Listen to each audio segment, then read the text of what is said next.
AP మంత్రి నారా లోకేష్ దక్షిణ Korea tour కొనసాగుతుంది. ఏపీకి పెట్టుబడులే లక్ష్యంగా మంత్రి నారా లోకేష్ టూర్ కొనసాగుతుంది. ఇక పర్యటనలో భాగంగా ఆయన హ్యుండై మూవీస్, అలాగే ఎల్జీ ఎలక్ట్రానిక్స్, అపాక్ట్, ఎల్జీ కేమ్ వంటి అంతర్జాతీయ దిగ్గజ సంస్థల అధినేతలతో వరుసగా సమావేశాలు నిర్వహించారు. విశాఖకు R&D సెంటర్, శ్రీ సిటీలో 5,000 కోట్ల భారీ ప్లాంట్, కాకినాడ మూలపేటల్లో ప్రపంచ స్థాయి ఇంధన ప్రాజెక్టులే లక్ష్యంగా సాగిన ఈ పర్యటన ఏపీ పారిశ్రామిక ప్రగతిలో ఒక మైలురాయిగా నిలవనుంది. ఈ టూర్లో ఏపీని గ్లోబల్ సెమీ కండక్టర్ ఈవీ హబ్గా నిలబెట్టడమే లక్ష్యంగా కీలక అడుగులు పడ్డాయి.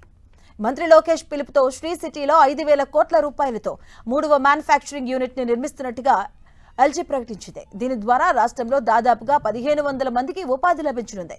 అటు autonomous driving, ADAS, smart manufacturing రంగాల్లో RTIH కు మార్గదర్శకం వహించాలంటూ కోరగా దీనిపై ఉన్నత స్థాయి బృందంతో చర్చించి సానుకూల నిర్ణయం తీసుకుంటామని హ్యుండై ప్రతినిధులు వెల్లడించారు.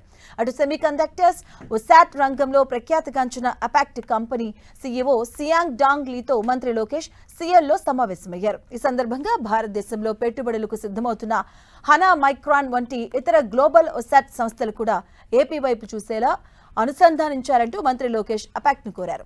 సెమీ కండక్టర్ కార్యకలాపాల్లో ఏపీ యువతకు ఉపాధి దక్కేలా ఏపీ SSDCతో కలిసి నైపుణ్య అభివృద్ధి కార్యక్రమాలు చేపట్టాలని ప్రతిపాదించారు. దీనికి ఏపీ ప్రభుత్వం నుండి పూర్తి సహాయ సహకారాలు ఉంటాయని మంత్రి స్పష్టం చేశారు. ఇక భారత్లో సమగ్రమైన ఈవీ బ్యాటరీ పవర్ స్టోరేజీ పర్యావరణ వ్యవస్థను సృష్టించేందుకు క్యాథోడ్ యాక్టివ్ మెటీరియల్, అలాగే సెల్ తయారీ కేంద్రాన్ని ఏర్పాటు చేయాలని లోకేష్ కోరారు. గతంలో వైజాగ్ గోపాలపట్నం ప్లాంట్ ద్వారా అందించిన సేవలను గుర్తు చేసుకున్న ఎల్జీ కెమ్ ప్రెసిడెంట్ యున్ జూ కోహ్ ప్రస్తుతం శ్రీ సిటీలో ABS కాంపౌండ్ ప్లాంట్ ను విజయవంతంగా నిర్వహిస్తున్నామని వివరించారు. మంత్రి లోకేష్ అందించిన తాజా ప్రతిపాదనలపై ఉన్నత స్థాయి కమిటీలో చర్చించి త్వరలోనే నిర్ణయం తీసుకుంటామని హామీ ఇచ్చారు.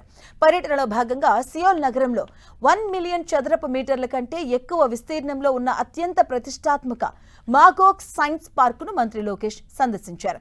ఏపీని కూడా అదే తరహాలో సాంకేతిక హబ్గా తీర్చిదిద్దడమే తన లక్ష్యమని లోకేష్ స్పష్టం చేశారు.